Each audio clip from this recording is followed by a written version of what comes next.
दोस्तों, जिंदगी को हम सब एक दौड़ बना चुके हैं। एक ऐसी दौड़ जिसमें हम सब भाग रहे हैं। कभी पैसा कमाने के लिए, कभी इज्जत के लिए, कभी खुद को दिखाने के लिए कि मैं कितना सक्सेसफुल हूँ। पर एक दिन जब थक जाते हैं तो एक ही सवाल उभर कर आता है, मैं किस दौड़ में हूँ और इसकी फिनिशिंग लाइन कहाँ है। स्वागत है आपका किताब की बात पर। मैं हूँ एनी।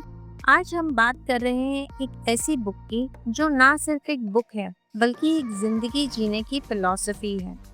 इस किताब में सिर्फ थियोरी नहीं, प्रैक्टिकल विजडम है जो हर एक इंसान के दिल तक पहुंचती है। और सबसे खूबसूरत बात, गौर गोपाल दास जी ने इस बुक में अपने जिंदगी के एक्सपीरियंसेस, अपने गुरुओं की बातें और अपने सफ़र के वो सीक्रेट्स बताए हैं जो हम सबकी लाइफ को बेहतर बना सकते हैं।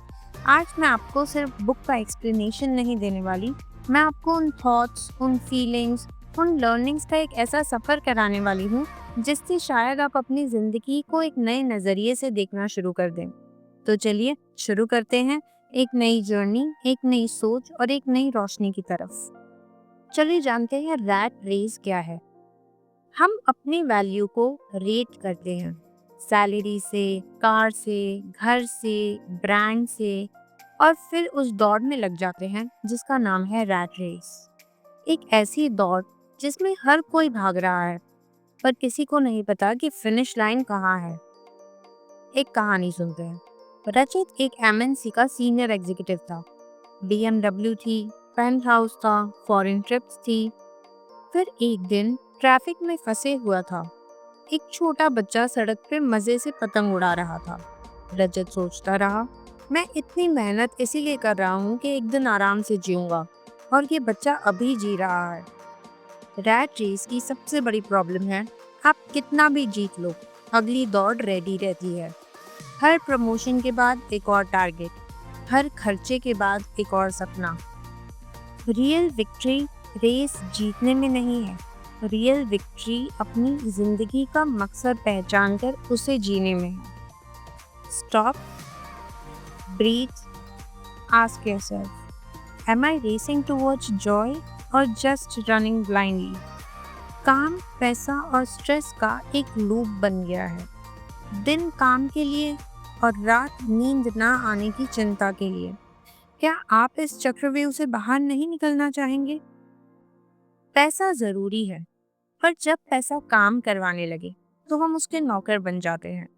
जब काम जिंदगी बन जाए और जिंदगी काम के लिए सैक्रिफाइस होने लगे, तब अलार्म बच जाना चाहिए। एक बिजनेसमैन की कहानी सुनो। 20 साल सिर्फ पैसा बनाया, पर डॉक्टर बोला डायबिटीज, हाइपरटेंशन, स्लीप डिसऑर्डर। तब समझ में आया, पैसा कमाया पर प्राइस क्या दिया? अपना पी। हर दिन एक काम करिए, ऐसे किसी की हेल्प जो आपको रिटर्न ना दे सके। ये आपको पैसे के चक्कर से बाहर निकालेगा।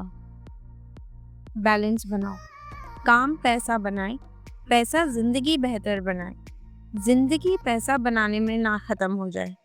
आज डिसाइड करो, हर दिन एक काम खुद के सुकून के लिए करो और एक दूसरे के सुकून के लिए जरूर करो। जब हम सिर्फ अपने लिए जीते हैं, एक पॉइंट के बाद खुशी चली जाती है। जब हम दूसरों की मुस्कान की वजह बनते हैं, वो खुशी परमानेंट होती है। विनय, IT प्रोफेशनल, वीकेंड पे NGO में बच्चों को पढ़ाता था। एक लड़की ने उससे आके बोला, सर मैं भी आप जैसा बनना चाहती हूँ एक दिन। उस एक सेंटेंस में जो सुकून था वो करोड़ों की सैलरी में नहीं था। सर्विस आपको एक मकसद देता है जो पैसा नहीं दे सकता। रियल फुलफिलमेंट दूसरों की जिंदगी में रोशनी बनने में है। आज ही किसी की मदद करिए, बिना रिटर्न की उम्मीद के। आपका दिल खुशी से भर जाएगा। हम सब पर्पस ढूंढ रहे हैं, पर पेचेक्स में पर्पस नहीं मिलता। क्या आपका काम आपको सिर्फ पैसा देता है या एक मिशन भी? नेहा फैशन डिजाइनर थी। हर नए बैग से एक हफ्ते की खुशी मिलती। जब उसने NGO की महिलाओं को स्टिचिंग सिखाई, उसने समझा ये मेरी असली वैल्यू है। पर्पस वही है जो दूसरों को अपलिफ्ट करे और आपको सुकून दे। हर दिन एक छोटी एक्शन लो अपने रियल पर्पस की तरफ। आज के दौर में हम अपनी इनर पीस खो चुके हैं। मेडिटेशन और स्पिरिचुअल प्रैक्टिस ही है जो इस स्ट्रॉम के एंकर बन सकती है। एक सीईओ का कहना है, 10 मिनट मंत्र मेडिटेशन ने मुझे काम बनाया, मेरे डिसीजंस बेटर बनाए और जिंदगी के स्ट्रेस को छोटा बनाया। रोज सुबह उठकर एक शांत प्रेयर जरूर करिए। आज जो भी हो, कृष्णा मुझे एक्सेप्ट करने की शक्ति देना। ईगो हमें दूसरों से अलग कर देता है, पर जब आप ईगो को छोड़ते हैं तब रिलेशनशिप में प्यार बढ़ता है, लाइफ मीनिंगफुल लगती है। अजय ने मंदिर में सेवा की। पहले सिर्फ बॉस बनना चाहता था, पर अब सर्वेंट ऑफ गॉड बन गया। हम सब गॉड के सर्वेंट हैं। ये ह्यूमिलिटी ही असली स्ट्रेंथ है। हर तकलीफ, हर मुसीबत एक प्लान का हिस्सा है।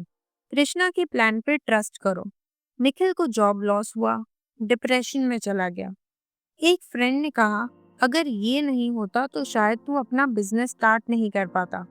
आज निखिल एक सक्सेसफुल एंटरप्रेन्योर है। हर चैलेंज एक हिडन ब्लेसिंग होता है। भगवान की लीला समझ नहीं आती, पर हमेशा हमारे हित में होती है। गौर गोपाल दास जी अपनी जिंदगी का एक दर्द भरा मोमेंट बताते हैं। एक क्लोज दोस्त जो उन्होंने खो दिया एयर क्रैश में, और तब उन्होंने एक लेसन सीखा। क्या हम अफोर्ड कर सकते हैं कल रिग्रेट्स के साथ उठना? क्या हम अफोर्ड कर सकते हैं ग्रजेस लेकर जाए? आज ही ग्रजेस छोड़ो। जिससे नाराज हो उसे प्यार से एक मैसेज भेजो। अपनी जिंदगी को रिग्रेट से आज़ाद करो। आज के ज़माने में हम रिश्ते निभा तो रहे हैं, लेकिन क्या हम रिश्तों को महसूस भी कर रहे हैं? जब किसी की बुराई दिख जाए तो हम तुरंत जज करने लग जाते हैं। जब किसी की गलती हो तो हम उससे दूर हो जाते हैं। पर रिश्ते तो एक गार्डन की तरह होते हैं, उन्हें नर्चर करना पड़ता है। उनमें खुशबू लाएं तो प्यार बढ़ता है। क्या हम हर रोज अपने रिश्तों में एक खुशबू डालते हैं या सिर्फ फ्लॉज ढूंढते रहते हैं? हमारी आंखें नेचुरली फ्लॉज ढूंढ लेती हैं। एक छोटी सी गलती और हम उसे पकड़ लेते हैं। पर जब हम किसी की अच्छाई ढूंढने लगें तो रिश्ते एकदम बदलने लगते हैं। इमेजिन कीजिए, एक दोस्त या पार्टनर जिसने गलती की और आपने उनका एक अच्छा जेस्चर या एक अच्छा मोमेंट याद किया और उस मोमेंट पे उनका हाथ थाम लिया। आपका रिलेशनशिप और गहरा हो जाएगा। चलिए एक कहानी सुनते हैं। माधव और अंजलि एक छोटी सी बात पे आर्ग्यू करते हैं। माधव को हमेशा लगता है अंजलि ज्यादा इमोशनल है। एक दिन उसने अपनी माँ की एक बात याद की, जब किसी की एक बुराई दिखे उस वक्त उनकी एक अच्छी बात याद करो। उस दिन माधव ने फाइट की जगह एक छोटी सी कॉम्प्लीमेंट दे दी, तुम्हारे बिना तो घर घर नहीं लगता। बस लड़ाई वहीं खत्म हो गई और प्यार वहीं से और गहरा हो गया। रिश्ते फ्रेजाइल होते हैं। आपका एक वर्ड, एक एक्सप्रेशन वो किसी के दिल में दर्द या प्यार दोनों दे सकता है। सेंसिटिव होने का मतलब है दूसरों की फीलिंग की इज्जत करना, उनका पेन समझना। कभी सोचा है, जब कोई गुस्सा हो या रूड लगे, हो सकता है वो खुद किसी पेन में हो। जब कोई खामोश हो सकता है वो सिर्फ समय मांग रहे हो। सेंसिटिविटी मीन्स समझना, सुनना और बिना जज किए प्यार से बात करना। तो दोस्तों, आज हमने सीखा कैसे रिश्ते, सेवा, ह्यूमिलिटी और पर्पस से जिंदगी बेहतर हो सकती है। पर अब सोचिए, जब जिंदगी चैलेंजेस से भरी हो, जब हर तरफ केओस हो, तब हम खुश कैसे रहें, इनर पीस कैसे पाएं और कैसे बन सकें वो इंसान जो जिंदगी के तूफानों से भी शांत रहे। ये ही सीक्रेट्स लेकर जल्द ही मैं आ रही हूँ पार्ट 3 में, जहाँ हम क्रैक करेंगे हैप्पीनेस का असली कोड, इनर काम का फॉर्मूला और जानेंगे वो छोटी छोटी बातें जो आपकी जिंदगी को अंदर से बदल कर रख देगी। चलिए कल फिर मिलेंगे, तब तक काइंड रहिए, ग्रेटफुल रहिए और अपनी मुस्कान कभी मत खोना, क्योंकि कब कहीं ना कहीं कोई आपकी रोशनी का इंतजार कर रहा है। हमारे चैनल को सब्सक्राइब करिए, शेयर करिए, लाइक करिए। सी यू सून। और अगर मेरी याद आए तो बस एक बार फिर प्ले दबा दीजिएगा। मैं हूँ एनी। अभी के लिए अलविदा, बस तब तक जब तक फिर मिलेंगे।